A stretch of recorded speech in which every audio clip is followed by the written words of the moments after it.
오래간만에 새벽 예배 하니까 좋지요? 할렐루야. 우리는 새벽 예배 체질이야. 새벽 예배를 드려야 정말 기도하는 것 같아. 힘납니다. 할렐루야. 오늘 큰 은혜 있기를 주님의 이름으로 축복합니다.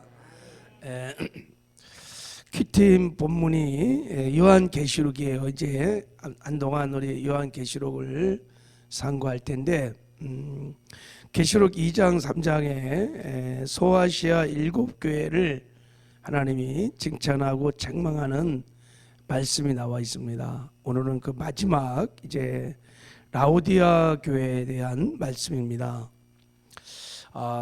이 7교회에 대한 보낸 편지는 당시 소아시아 7교회들에게도 해당되지만 오고 가는 모든 세대들에게 하나님이 하시는 말씀입니다. 그리고 특별히 마지막 때를 살아가는 우리에게 하나님이 말씀하시는 말씀인 줄을 믿습니다. 그러니까 이 읽을 때 하나님이 나에게 하시는 말씀으로 이렇게 듣고 읽으면 주의 음성을 듣는 큰 은혜가 있을 줄 믿습니다. 자, 라오디아 교회는 7교회 중에서 칭찬을 한마디도 못 듣고 책망만 받은 교회예요. 책망만 받은 교회인데, 자, 하나님께서 라오디아 교회를 책망한 죄가 뭐냐면, 자, 우리 15절 16절을 다시 한번 읽어보겠습니다. 시작. 내가 내 행위를 아노니 내가 차지도 아니하고 뜨겁지도 아니하도다. 내가 차든지 뜨겁든지 하기를 원하노라. 내가 이같이 미지근하여 뜨겁지도 아니하고 차지도 아니하니 내 입에서 너를 토하여 버리리라. 라오디아 교회가 책망받은 죄가 뭐예요? 무슨 죄를 진 거예요?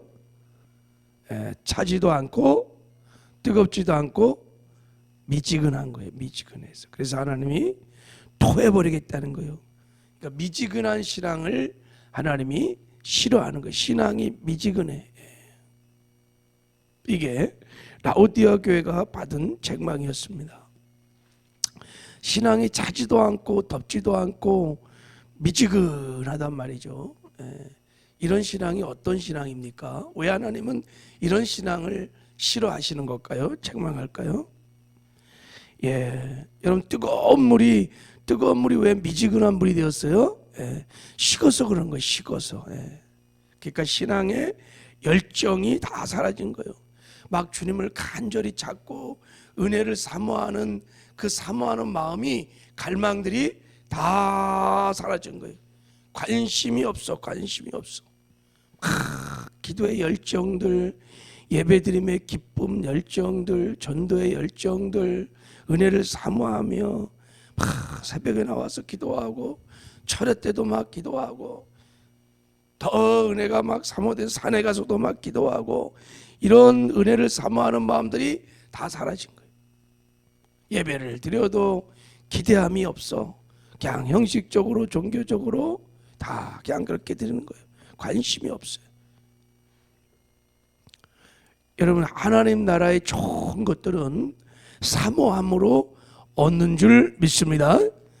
늘 말씀드리죠. 사모함이 하늘나라의 좋은 것들을 얻는 화폐예요. 화폐. 그런데 사모함이 없는 거예요. 갈망이 없는 거예요. 하나님의 은혜를 사모하는 마음이 없어. 그러니까 다 영적으로 보면 다 갓난배기가 된 거예요. 은혜가 없어요. 갓난배가 된 거예요. 이게 미지근한 라오디아 교회의 현실이었습니다.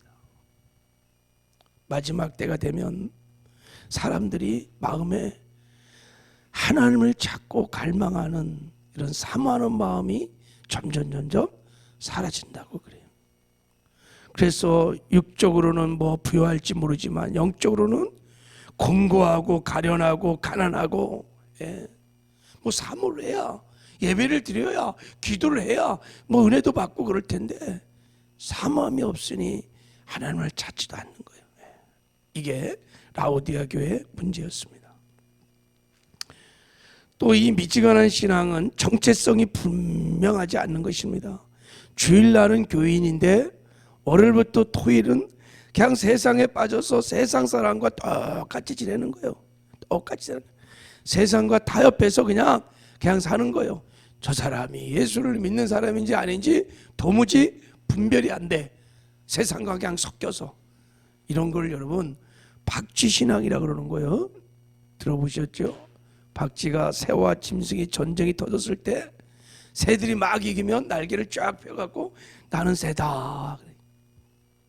짐승들이 이기면 날개를 딱 접어서 나는 짐승이다. 그래. 나중에 박쥐가 그래서 버림을 다 받고 새한테도 버림받고 짐승한테 버림받고 동굴에서 어둠 속에서 혼자 산다는 거 아니겠어요? 그게 이솝 우화에 나오는 이야기입니다. 다 박쥐 신앙이. 신앙 따로 생활 따로 국밥이요. 국밥이. 이게 미지근한 신앙들입니다. 미지근한 사람들은 자기의 정체성 신분이 분명하지 않아요. 세상 사람과 막 그냥 섞여서 사는 거예요. 그래서 하나님이 토해내고 싶다. 토해내고 싶다. 신앙생활에 부담을 주면 간섭하면 가장 싫어해요. 이런 사람들은. 그러니까 교회 안에서 사명을 감당하지 않아요. 여러분 그리스도 몸 안에서 각자 지체들은 자기 역할을 해야 돼요. 손은 손의 역할을 해야 되고 뭐 다리는 다리 역할을 해야 되고 이게 봉사예요. 디아코니아. 근데 도무지 그리스도 몸 안에 붙어 있으면서도 자기 역할을 안 해주는 거예요. 사명을 안 해요. 그런 얘기를 하면 부담스러워하고 이게 다 미지근한 신앙들입니다. 이게 다 무사한 일, 현실에 다 무사한 일에 안주하고 있는 것입니다. 무엇인가 새로운 일을 도전하지 않고 주의 사명을 감당하지 못하는 신앙들이 다 미지근한 신앙들입니다. 여러분 우리 신앙이 미지근하지 않도록 뜨겁게 처음 사랑으로 뜨거워질 수 있도록 여러분 그렇게 되기를 주님의 이름으로 축복합니다. 이거 늘 경계하고 우리가 성찰해 봐야 합니다. 내 신앙은 어떤가? 하나님 미지근한 신앙을 토해버린다.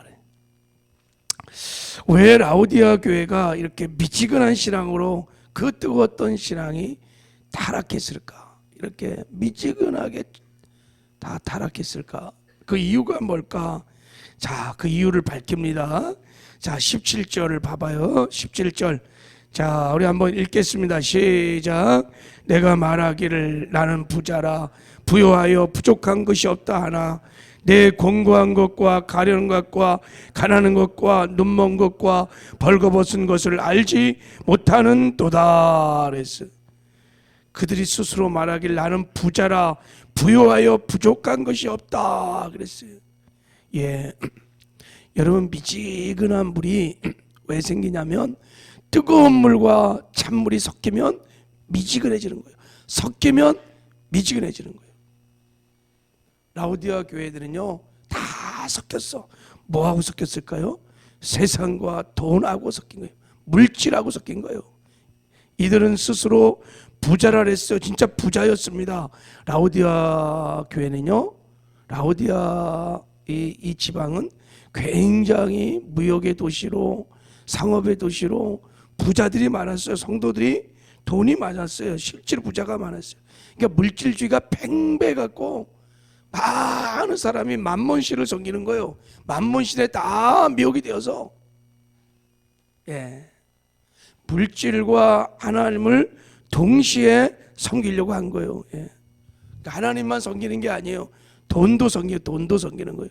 하나님만 섬기는 게 아니라 하나님도 섬기고 돈도 섬기고 세상도 섬기고 섞였어.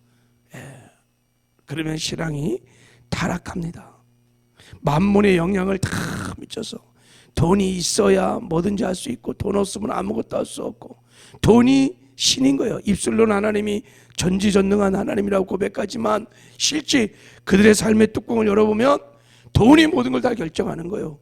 돈이 가라면 가고 쓰라면 쓰고 만몬의 집에 섞여.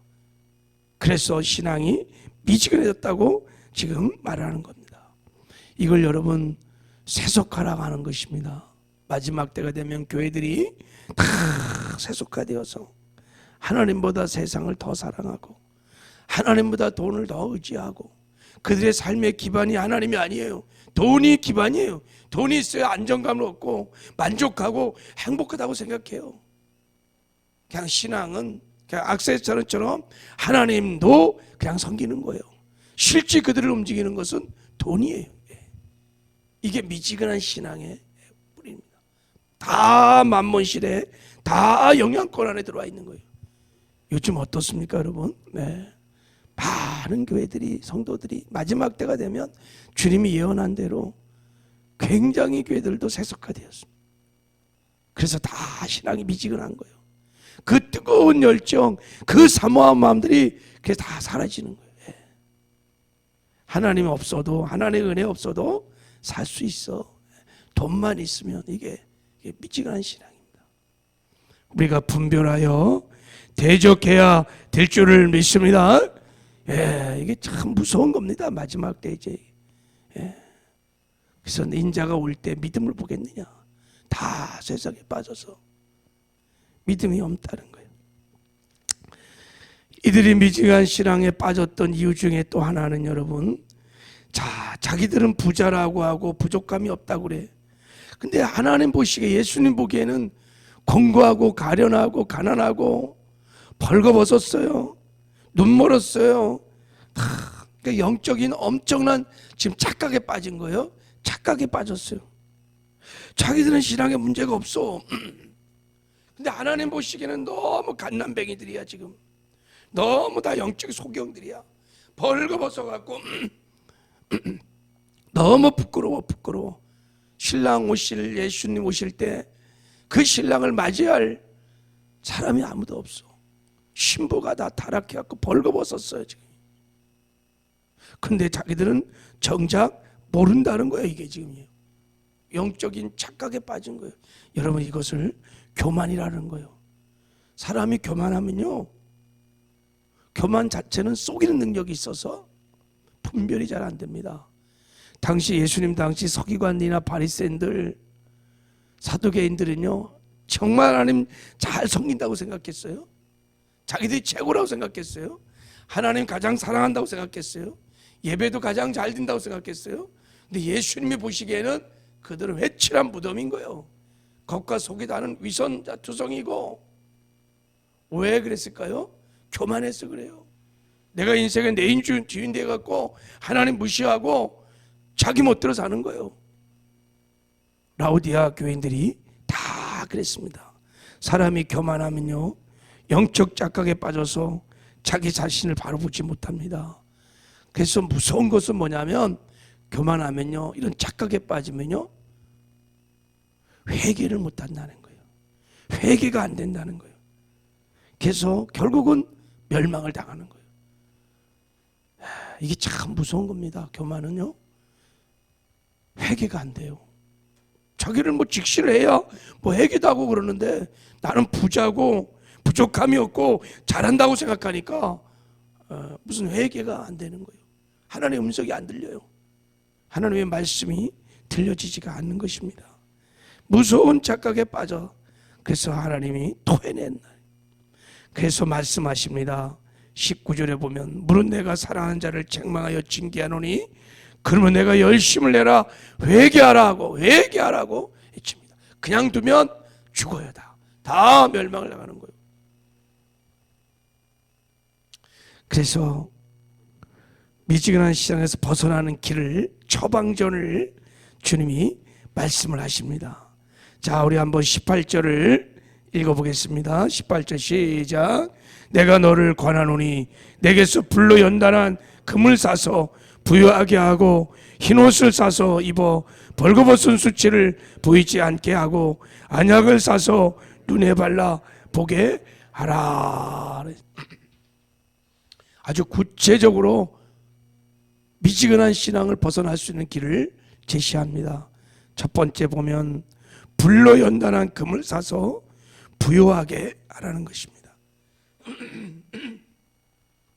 성경에서 여러분 주로 금은 믿음을 상징하는 겁니다. 그러니까 불로 연단한 금이야. 불로 연단한 금이니까 순도 100%의 순금입니다.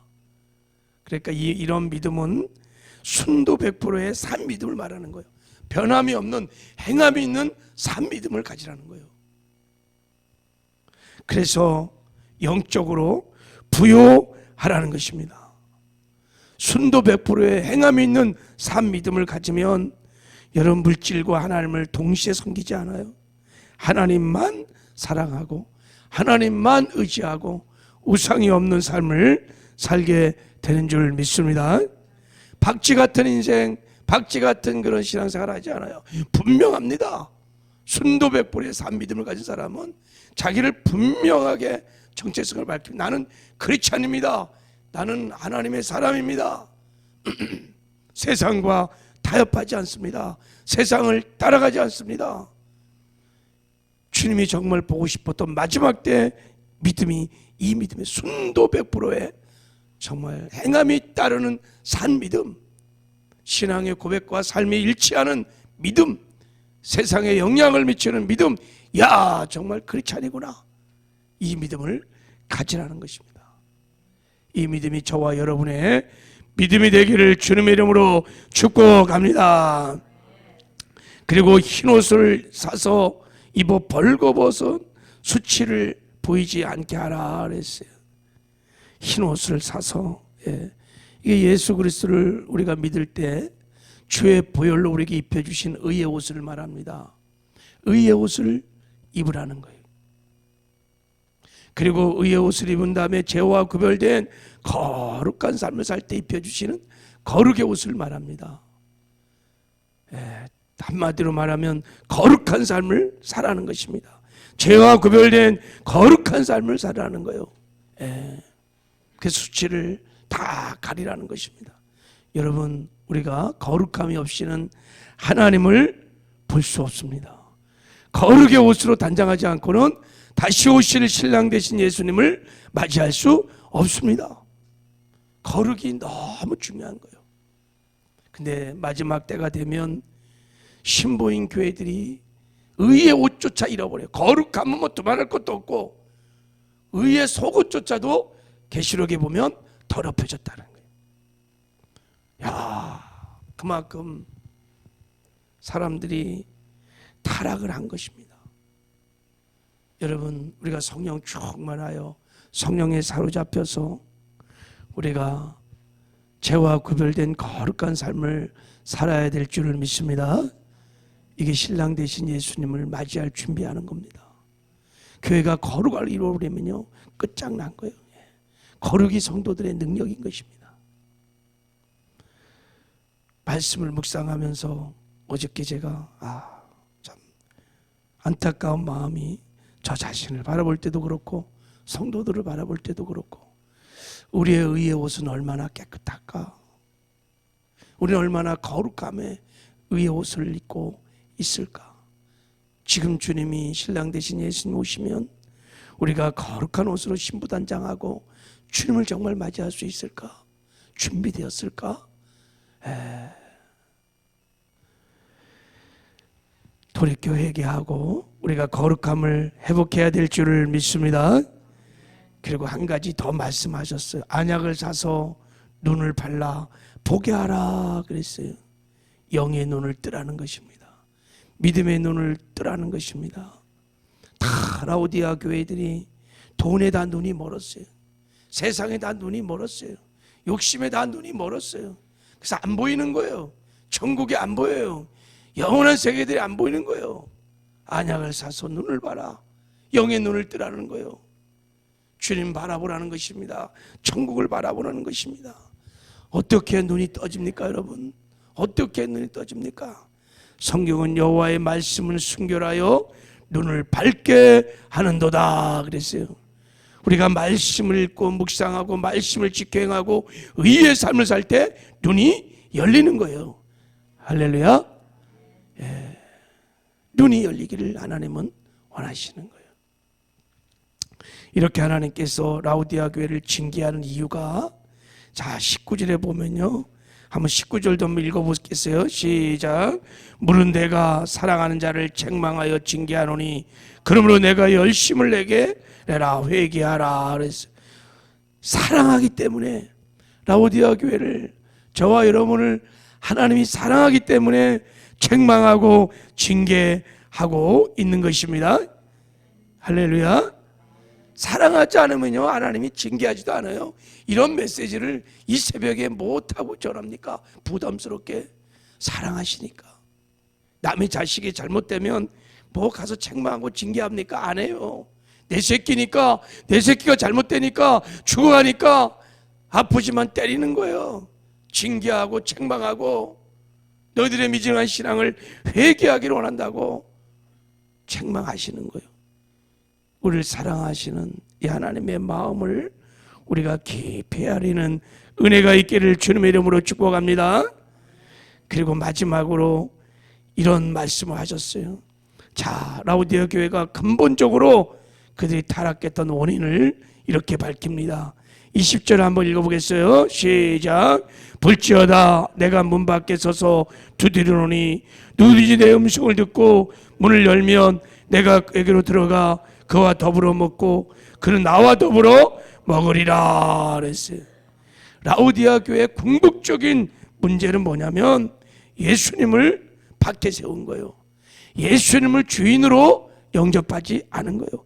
예수님을 주인으로 모시고 살지 않은 거예요. 실제 그들은 입술로는 주여 주여 하지만 예수님은 그들의 마음의 문 밖에 계신 거예요. 무슨 말입니까? 예수님을 주인으로 모시지 않고 손님으로 그냥 꺼다놓은 보리자루처럼 취급하는 거예요. 그러니까 예수님과 동행이 안 되는 거예요. 그러니까 타락하는 거예요. 신앙이 미지근한 거예요. 그래서 예수님이 다시 이제 두드리는 것이 마음의 문을 열고 예수를 나의 구주로 진정한 내 생명의 주인으로 영접해서 그 주인을, 예수님을 주인으로 인정하고 그 주님 바라보면서 주님과 동행하기를 말씀을 하고 있는 것입니다. 여러분, 내가 죽고 예수를 주인으로 모시고 주님과 동행하면 우리가 여러분 미지근한 신앙이 아니라 믿음의 삶, 또 그리고 거룩한 삶도 살게 될 줄을 믿습니다. 오늘도 여러분 예수님 주인으로 모시고 주님과 동행하시길 바랍니다. 나 죽고 예수로 살면 죄와 구별된 거룩한 삶도 살 수 있습니다. 하나님 말씀을 지켜 행하는 의의 삶도 살 수 있고 세상에서 빛과 소금의 역할을 감당하는 삶도 살게 될 줄을 믿습니다. 주님과 동행하는 승리의 삶을 사시기를 주님의 이름으로 축복합니다.